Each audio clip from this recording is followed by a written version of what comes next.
पापा को आने में तो अभी काफी टाइम लगेगा। तब तक क्या करें? पता नहीं। आपने तो इतनी सारी कहानियां सुनी है ना। आपको कृष्ण जी और सुदामा की कहानी पता है? आज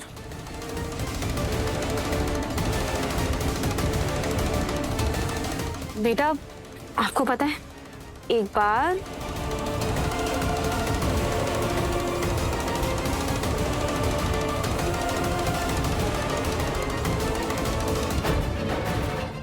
बेटा ऐसे अनजान चीजों को हाथ नहीं लगाते।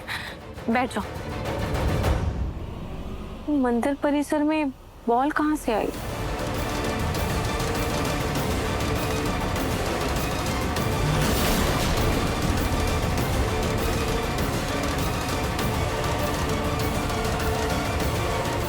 ये लो बेटा, परिवार की सुख और समृद्धि के लिए इस नारियल को भगवान के चारों तरफ 11 बार घुमा के इसे मंदिर में चढ़ा दो। माता बहुत दयालु हैं, चिंतित होने की कोई आवश्यकता नहीं है। सब कुशल मंगल हो। जी धन्यवाद पंडित जी। जीती रहो। चलो बेटा, हम माता रानी को प्रणाम करते हैं। आ जाओ।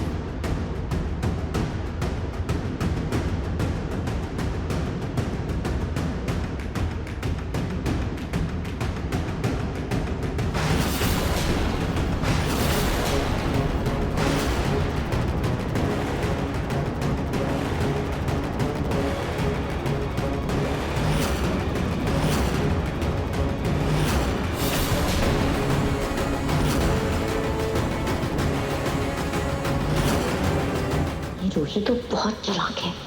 ये धागा मुझे कैसे भी करके तोड़ना होगा।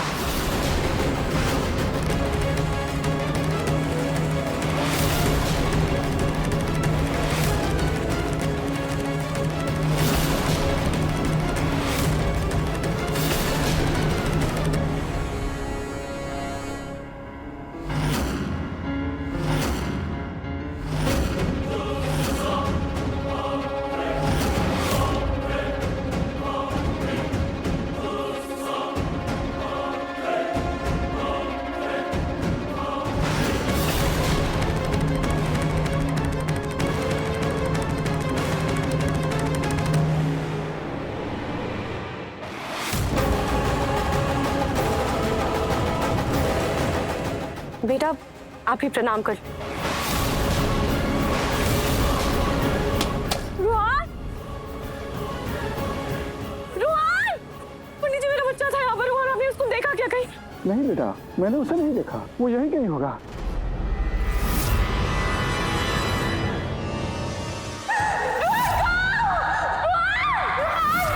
नहीं नहीं नहीं माता रानी, आप मेरे साथ फिर से ऐसा नहीं कर सकती।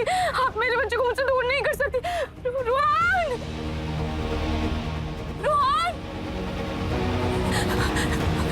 रुहान, भैया ये मेरा 4 साल का छोटा बेटा है। आपने कहीं देखा? रुहान कहाँ हो बेटा?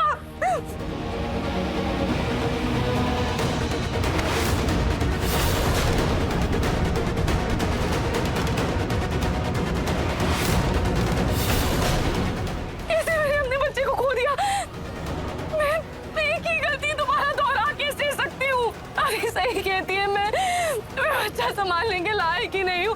क्या करूँ? कहाँ ढूंढूं हाथ को? नहीं माता रानी, मेरे साथ ऐसा नहीं कर सकते।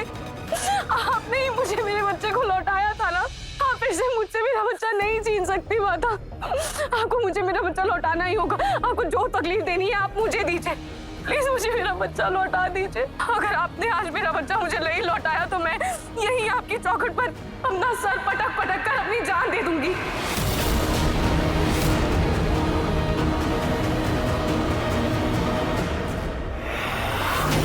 आप किसी बच्चे को ढूंढ रही हैं ना? क्या आपको पता है वो कहाँ है? वो मेरा बच्चा है। उस बच्चे को मंदिर के पीछे जाते हुए देखा है। Thank you.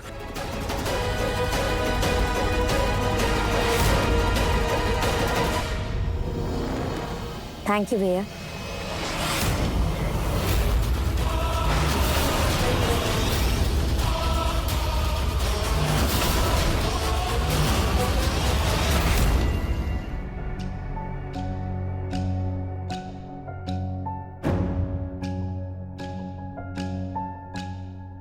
ये क्या कर रही हो तुम पलक? मुझसे आपका इतना बड़ा नुकसान हो गया, मुझे सच में समझ में नहीं आ रहा कि मैं आपसे माफी कैसे मांगू। अब जो होना था वो तो हो गया ना। अब आगे क्या करना है हमें उसके बारे में सोचना होगा। इतने सारे पैसे हम कहाँ से लाएंगे? घर बेच देते हैं। प्रतीक के पापा क्या कह रहे हैं आप? होश में है? ले देकर यही एक सहारा है हमारे बुढ़ापे का, ये घर। इसके अलावा कुछ और है क्या? अगर ये बेच देंगे तो हम बुढ़ापे में कहाँ जाएंगे? हमारे बच्चों के भविष्य का क्या होगा? कुछ सोचा है आपने? तो इसके अलावा और क्या करें पूनम? पहले तो खूब मेहनत करके बिजनेस खड़ा किया था। अब इन बुढ़ी हड्डियों में ताकत नहीं रही कि दोबारा से बिजनेस शुरू कर सकूं। कहां से आएंगे इतने सारे पैसे? 1 करोड़ रुपए। बताइए, है आपके पास कोई आइडिया? मेरा पोता मेरी वजह से ही मुसीबत में फंसा है, अब मुझे ही कुछ करना होगा। क्या कर रही हैं आप? किसे फोन लगा? और किसे? प्रतीक के पापा को, इनका परिवार को। हमारी रूही जूही ब्याही है उस घर, हमारे संबंधी है वो। अब ऐसे मुसीबत के वक्त में अपनों को ही तो याद किया जाता है। इतना अमीर खानदान है वो, इतने बड़े लोग हैं, उनके लिए 1 करोड़ कौन सी बड़ी बात है? दे देंगे हम वापस कर देंगे धीरे से उनको। प्रतीक के पापा रुकिए, मुझे फोन लगाने दीजिए।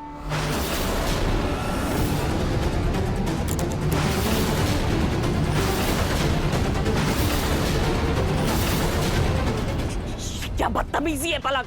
ये बदतमीजी नहीं है, बिल्कुल सही किया है पलक ने।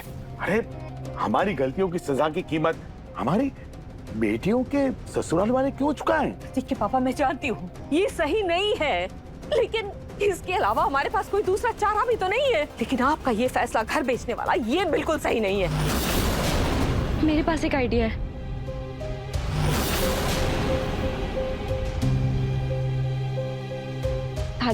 दादू आप डायमंड्स का बिजनेस करते थे ना, और अभी आपने ही कहा ना कि आपके पास हुनर है लेकिन उम्र नहीं है।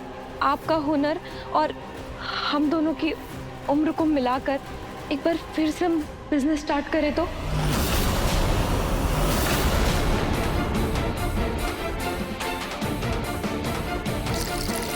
दादी,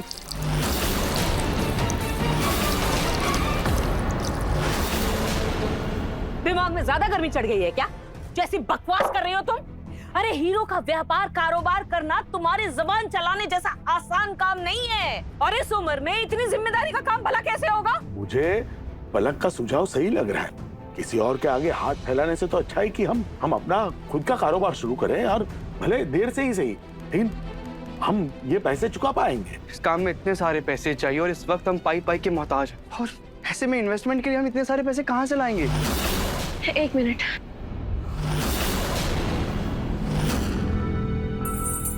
मैं मानती हूँ कि इन गहनों से पिंकू जी का उधार तो चुकता नहीं हो सकता, लेकिन बिजनेस शुरू करने के लिए तो पैसे काफी होंगे ना? प्रतीक के पापा, आपको सच में लगता है कि हम फिर से ये कारोबार शुरू कर पाएंगे? पता नहीं पूनम, लेकिन इतने सालों बाद एक नई उम्मीद तो जगी है। ऐसा लगता है कि जीने का एक नया मकसद मिल गया है। अगर आपको ऐसा लगता है प्रतीक के पापा, तो लाडे सा मेरे पास बने बहुत सारे गहने हैं, मैं सब लेकर के आती हूँ और सब बेच करके हम अपना कारोबार, अपना बिजनेस शुरू करेंगे। खाटू श्याम जी महाराज की कृपा से अपना काम होगा हमारा। तो बोलो खाटू श्याम जी महाराज की जय।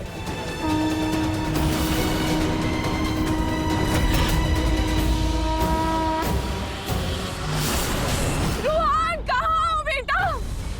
रुहान!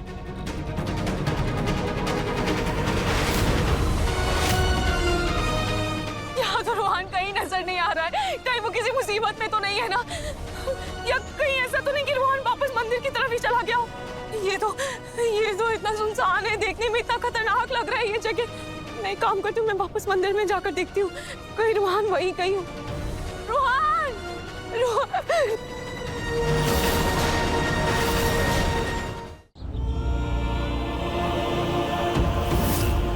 बेटा ऐसे अनजान चीजों को हाथ नहीं लगाते, बैठ जाओ। ये तो वही पॉल है जो मंदिर में आया था, जिसके पीछे रुहान भाग रहा था। पर अगर ये पॉल यहाँ है तो शायद रुहान भी यहीं कहीं आसपास ही हो। अगर आया भी था तो कहाँ गया रुहान? वो तो यहाँ कहीं नजर नहीं आ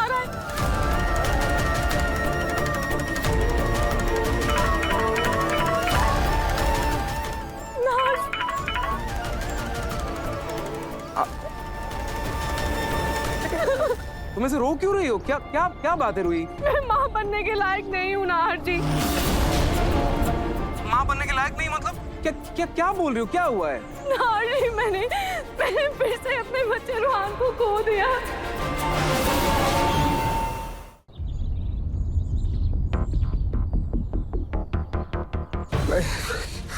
एक सेकंड रूही, तुम क्या बोल रही हो? रूहान खो गया मतलब क्या? तुमने उसे खुद से बांधा था ना वो मौली के धागे से?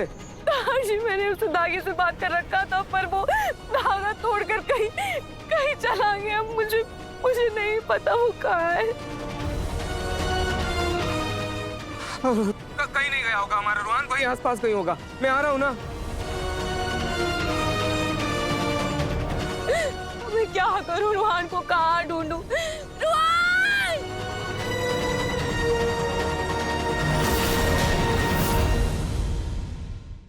मन सुंदर रात 8 बजे दंगल टीवी पर।